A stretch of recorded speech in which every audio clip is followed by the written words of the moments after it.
नमस्कार, आप देख रहे हैं एनडीटीवी इंडिया और मैं हूं अनुषी गुप्ता। वक्फ बिल 2024 का उद्देश्य वक्फ संपत्तियों के प्रबंधन, संचालन और निगरानी में सुधार लाना है। ये बिल वक्फ अधिनियम 1995 में कई महत्वपूर्ण बदलाव प्रस्तावित करता है।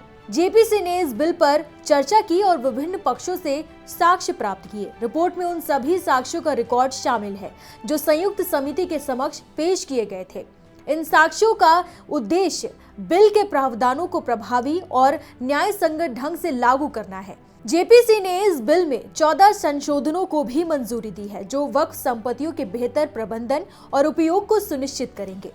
पहला, गैर मुस्लिम सदस्यों को भी मिलेगी जगह। राज्य वक्फ बोर्ड और केंद्रीय वक्फ परिषद में अब 2 गैर मुस्लिम सदस्यों को शामिल करना अनिवार्य होगा।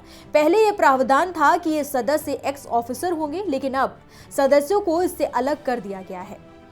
महिला प्रतिनिधित्व। वक्फ अधिनियम 1995 की धारा 9 और 14 में संशोधन करके वक्फ बोर्ड की संरचना में महिला प्रतिनिधियों को शामिल किया जाएगा, जिससे लिंग विविधता सुनिश्चित की जा सके। सत्यापन प्रक्रियाओं में सुधार।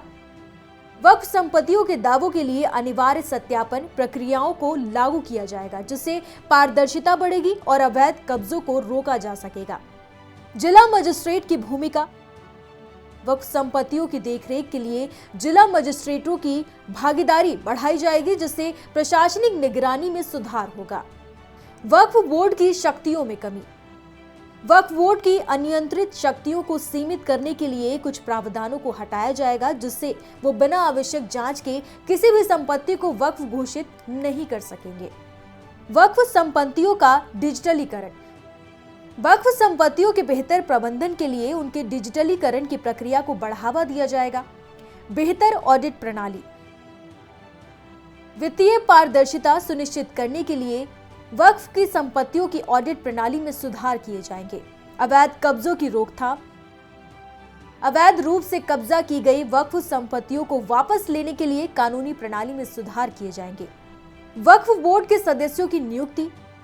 राज्य सरकार को वक्फ बोर्ड के सभी सदस्यों को नामित करने की अनुमति दी जाएगी, जिससे नियुक्ति प्रक्रिया में सुधार होगा।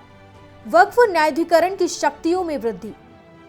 वक्फ न्यायाधिकरण की शक्तियों को बढ़ाया जाएगा, जिससे वक्फ से संबंधित विवादों का तेजी से निपटारा हो सके।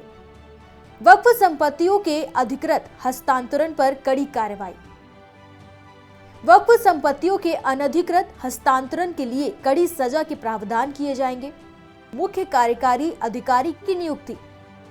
वक्फ बोर्ड के लिए वरिष्ठ स्तर के अधिकारी को मुख्य कार्यकारी अधिकारी के रूप में नियुक्त किया जाएगा, जिससे प्रशासनिक कार्यों में सुधार होगा।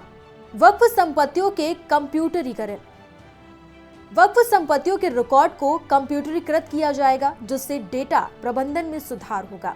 वक्फ बोर्ड की संरचना में बदलाव। वक्फ बोर्ड की संरचना में बदलाव करके इसे और अधिक प्रभावी बनाया जाएगा, जिसमें विभिन्न समुदायों के प्रतिनिधित्व को सुनिश्चित किया जाएगा। इससे पहले गुरुवार को जेपीसी अध्यक्ष जगदम्बिका पाल ने लोकसभा अध्यक्ष ओम बिरला को समिति की रिपोर्ट सौंपी थी। 655 पन्नों वाली इस रिपोर्ट में सत्ता पक्ष के सांसदों की ओर से दिए गए सुझाव को शामिल किया गया था।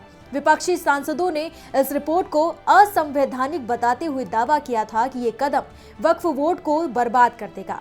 वहीं सत्ता पक्ष के सांसदों के अनुसार इससे वक्फ संपत्तियों के प्रबंधन में आधुनिकता, पारदर्शिता और जवाबदेही लाने में मदद मिलेगी। जगदम्बिका पाल की अध्यक्षता वाली समिति की रिपोर्ट को 11 के मुकाबले 15 मतों से मंजूरी दे दी गई थी।